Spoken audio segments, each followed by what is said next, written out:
Tai aišku, kad skemas. Bent jau aš taip galvojau, kai 2019 metais pradėjau savo Forexo kelionę. Galvodavau, kad marketas visada prieš mane, market makeriai bando išmušti mano stop lossus, nori mane likviduoti ir panašiai. Iš esmės buvau kaip ir teisus, bet tuo metu dar nežinau, kaip nuo to apsisaugoti ir kaip pasverti prekybą į savo naudą. Todėl išvardinsiu pagrindinės naujokų traderių klaidas. Pagrindinės klaidos, kurias daro naujokai. Ir kalbėsiu iš patirties, nes pats esu pro visą tai praėjęs. Jie per dažnai užsibūna mažose timeframe'uose, galvoja apie greitą praturtėjimą, tiki visokiais patternais ir indikatoriais, galvoja, kad kainą reikia atspėti. Ir paskutinis dalykas, rizikuoja per sandorį 5 procentus, 10 procentų ar net daugiau nuo savo kapitalo. Kodėl nederėtų užsibūti mažuose timeframe'uose? Atsakymas paprastas. Todėl, kad maži timeframe'ai mums nenurodo tikrosios trendo krypties.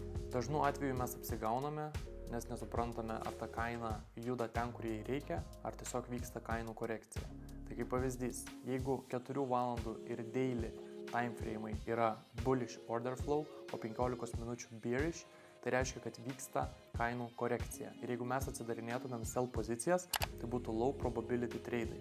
Tokiu atveju geriau išlaukti, kada baigsis korekcija ir atsidaryti long pozicijas, kurios koroliuosis su didesniais timeframe'ais, tokiais kaip 4 valandų, dienos ar net savaitės. Forexas yra sunkiausias būdas lengviausiai uždirbti pinigų. Atrodo, kas čia yra, paspausiu keletą knopkių ir per kelias minutės uždirbsiu kažkieno mėnesio atlyginimą.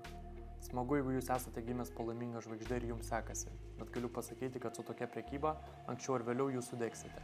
Forexas nėra kazino ir tik su griežta disciplina bei taisyklėmis jūs galite būti sėkmingas prekiautojas. Forexas yra darbas, į kurį reikėtų žiūrėti labai rimtai, nes tik 10 procentų visų pasaulio prekiautojų yra sėkmingi. Kad jūs papultumėte į tuos 10 procentų, jums reikės gerokai pasistengti. Tam praleisite ne vienerius metus įgydami teorijos žinių bei praktikos.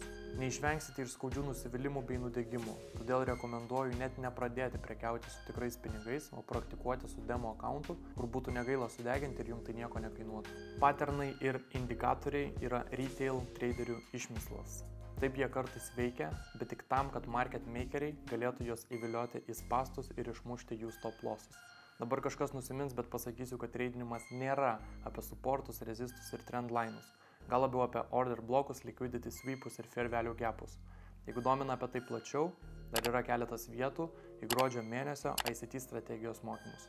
Prekyboje nereikia spėlioti, kur juda kaina. Marketo algoritmai mums duoda užuomenų ir mums belieka išmokti, atpažinti ir atkreipti dėmesį į tam tikras detalės. Neverta stresuoti ir skubėti. Išlaukite, kol marketas parodys jums kryptį, sudėlios visus faktorius pagal jūsų strategiją ir suformuos jums tinkamą užėjimą.